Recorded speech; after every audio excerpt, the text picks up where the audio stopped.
सलाम पाकिस्तान। इस बुलेटिन में 24 के साथ UK44 के नाजरीन को भी खुशामदीद कहेंगे। मैं हूँ हुदा शाह। मैं हूँ ज़ेशान बशीर। यूट्यूब पर बराह रास्त देखने के लिए सब्सक्राइब कीजिए youtube.com/24newsht। हेडलाइंस आप जान चुके, खबरों की तफसीलात की जाने पड़ते हैं। और सबसे पहले आपको बताएं कि आर्मी चीफ से नून लीग के किस रहनुमा ने मुलाकातें की, DGI-SPR ने सब बता दिया। मेजर जनरल बाबर इफ्तिखार कहते हैं कि मोहम्मद जुबैर आर्मी चीफ से 2 बार मिले। पहली मुलाकात अगस्त के आखिर जबकि दूसरी 7 सितंबर को हुई। दोनों मुलाकातें नवाज शरीफ और मरियम नवाज से मुतालिक थीं। आर्मी चीफ ने कहा कानूनी मसाइल, अदालतों और सियासी मामलात पार्लियामेंट में हल होंगे, फौज को इन बातों से दूर रखा जाए। आर्मी स्टाफ से मुलाकात के हवाले से मैं ये ज़रूर वाज़ेह कर दूं कि मोहम्मद जुबैर साहब ने 2 मरतबा चीफ ऑफ आर्मी स्टाफ से मुलाकात की। एक दफ़ा अगस्त के आखिरी हफ्ते में और दूसरी मरतबा 7 सितंबर को उनकी चीफ ऑफ आर्मी स्टाफ से मुलाकात हुई, जिसमें DGI साहब भी मौजूद थे। और दोनों मुलाकातें उनकी दरख्वास्त पर ही हुई और दोनों मुलाकातों में उन्होंने मियां नवाज शरीफ साहब और मरियम नवाज साहिबा के हवाले से ही बातचीत की। इन मुलाकातों में जो भी बातचीत हुई, आर्मी चीफ ने उन पे वाज़ेह कर दिया कि जो भी इनके लीगल मसाइल हैं वो पाकिस्तान की अदालतों में हल होंगे और जो सियासी मसाइल हैं उनका हल पार्लियामेंट में होगा। इन मामलात से फौज को दूर रखा जाए। जबकि नून लीग के रहनुमा मोहम्मद जुबैर ने आर्मी चीफ से मुलाकातों की तस्दीक कर दी। कहा मुलाकातें हुई लेकिन किसी किस्म का रिलीफ नहीं मांगा। मोहम्मद जुबैर का कहना था आर्मी चीफ से 40 साल पुराने ताल्लुकात हैं। उन्होंने कहा कि ज़ाती हैसियत में मिला, सलाम दुआ के बाद कहा किसी की नुमाइंदगी के लिए नहीं आया। बोले मुझे नवाज शरीफ या मरीम नवाज ने मुलाकात का नहीं कहा। समझ नहीं आती DGI-SPR ने ऐसी बात क्यों की।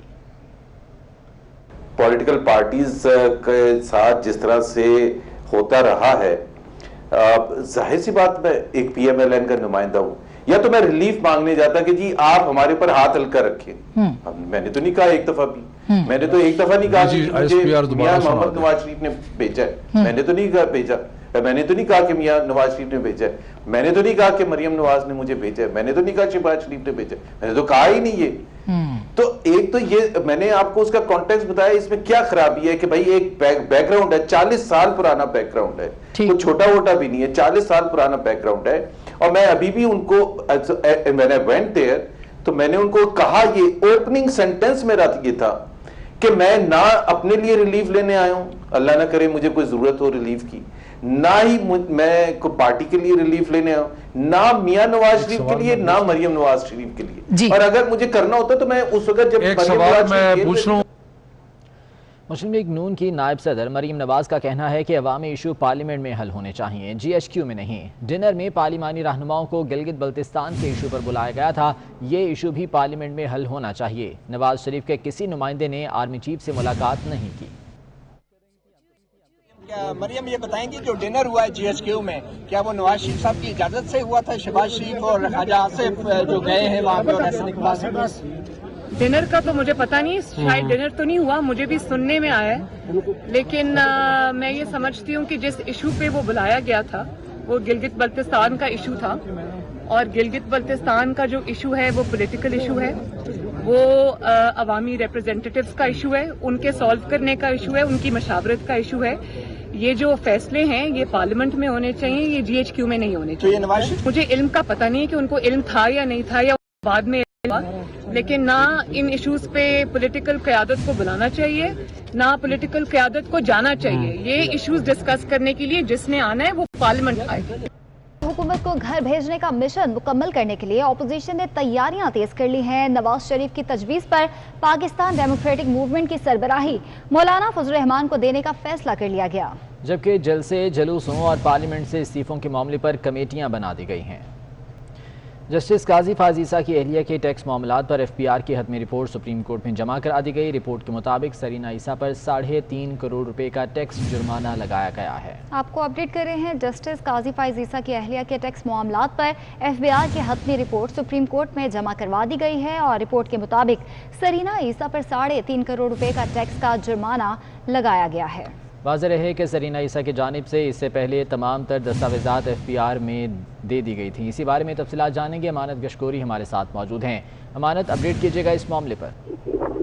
जी बिल्कुल, की टैक्स मामलात पर FBR की जो हतमी रिपोर्ट है वो सुप्रीम कोर्ट में जमा करवा दी गई है ذرائع کے مطابق سرینا عیسیٰ پر 3.5 کروڑ روپے کا جو ٹیکس ہے وہ لگا دیا گیا ہے، اور رپورٹ کے مطابق سرینا عیسیٰ کو ٹیکس کی ادائیگی کا جو نوٹس ہے وہ بھی بھجوا دیا گیا ہے۔ حتمی رپورٹ جو ہے وہ 250 سے زائد صفحات پر مشتمل ہے۔ رپورٹ کے ساتھ 164 صفحات کا کمشنر کا جو حکم نامہ ہے وہ بھی لگایا گیا ہے۔ ذرائع کے مطابق سرینا عیسیٰ کو 4 شو کا نوٹس جو ہے وہ جاری کیے گئے تھے ایف بی آر کی جانب سے۔ ایف بی آر کا یہ کہنا ہے کہ انہوں نے اپنے دفاع کے لیے جو ہے کوئی اپنا دفاع نہیں کر سکی، وہ ناکام رہی ہے، اور سرینا عیسیٰ کے دونوں بچے جو ہیں ان پر ٹیکس جرمانہ جو ہے وہ نہیں کیا گیا۔ لندن کی جو ٹھیک ہے، بہت شکریہ امانت آپ کا۔ نیب لاہور نے شہباز شریف کے خلاف منی لانڈرنگ کیس میں 58 والیومز پر مشتمل تاریخ کا طویل ترین ریفرنس تیار کر لیا ہے۔ ذرائع کے مطابق کل عبوری ضمانت مسترد ہونے کی صورت میں نیب نے شہباز شریف کو گرفتار کرنے کی تیاریاں بھی مکمل کر لی ہیں۔ اسی بارے میں تفصیلات جان لیتے ہیں، سعود بٹ ہمارے ساتھ موجود ہیں۔ سعود بٹ بتائے گا نیب کی جانب سے کیا حکمت عملی اپنائی گئی ہے اس سلسلے میں؟ جی بالکل، نیب ذرائع کی جانب سے بتایا گیا ہے کہ کل جو اپوزیشن رہنما ہے میاں محمد شہباز شریف، ان کی عبوری ضمانت کی درخواست پر سماعت ہے۔ اگر یہ عبوری جو ضمانت ان کے پاس ہے وہ خارج کر دی جاتی ہے تو فوری طور پر ان کی گرفتاری عمل میں لائی جائے گی، اور اس حوالے سے تمام تر اقدامات مکمل کر لیے گئے ہیں۔ نیب ذرائع کی جانب سے مزید یہ بھی بتایا گیا ہے کہ اسی کیس کے اندر تاریخ کا طویل ترین جو ریفرنس ہے میاں محمد شہباز شریف کے خلاف وہ تیار کر لیا گیا ہے۔ 58 والیومز پر مشتمل یہ ریفرنس ہے، جو جب ملزمان کو جو صفحات فراہم کیے گئے ہیں ان کی تعداد 5 لاکھ سے زائد بتائی جا رہی ہے۔ ذرا یہ بھی کنفرم کر رہے ہیں کہ شہباز شریف اور اہل خانہ کی جانب سے جو منی لانڈرنگ کی گئی ہے اس کا مکمل طریقہ کار ایکسپوز کیا گیا ہے۔ اس ریفرنس میں منی لانڈرنگ کے تھرو جو نیٹ ورک تھا، جتنے بھی بینک اکاؤنٹس تھے، ان کی تمام تر تفصیلات اس میں شامل کی گئی ہیں۔ شہباز شریف کے بے نامی اثاثہ جات کی مالیت تقریباً 7 ارب روپے سے زائد بتائی جا رہی ہے۔ نیب ذرا یہ بھی کہہ رہے ہیں کہ جتنی بھی ان کی بے نامی کمپنیاں ہیں، کروڑوں روپے کے شیئرز ہیں، بے نامی بینک اکاؤنٹس ہیں، ان کی تمام تر جو تفصیلات ہیں وہ اس کے اندر شامل کی گئی ہیں۔ جو تفصیلی ریفرنس ہے اس میں شہباز شریف کے سارے خاندان کے نام بھی نیب نے لکھے ہیں، اور کس کو کتنے پیسے گئے دستاویزات میں یہ واضح کیا گیا ہے کہ تقریباً 3 ارب 18 کروڑ 55 ہزار تو صرف ایک فیملی کے ایک فرد نے یوز کیے۔ یہ تمام تر ریکارڈ رکھا گیا ہے، اور اس کے اندر نصرت شہباز، سلمان شہباز، حمزہ شہباز شریف، رام عمران اور جویریہ علی سمیت دیگر افراد کے نام بھی شامل ہیں۔ ٹھیک ہے سعود، شکریہ آپ کا۔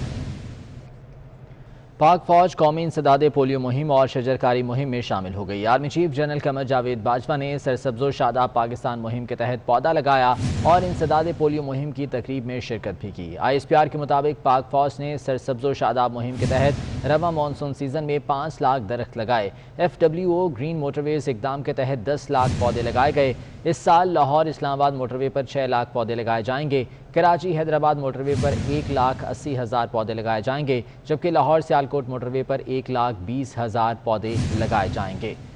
پاک آرمی قومی انسداد پولیو مہم اور شجرکاری مہم میں شامل ہو گئی ہے۔ Army chief general Qamar Javed Bajwa نے سرسبز و شاداب پاکستان کے تحت پودا لگایا۔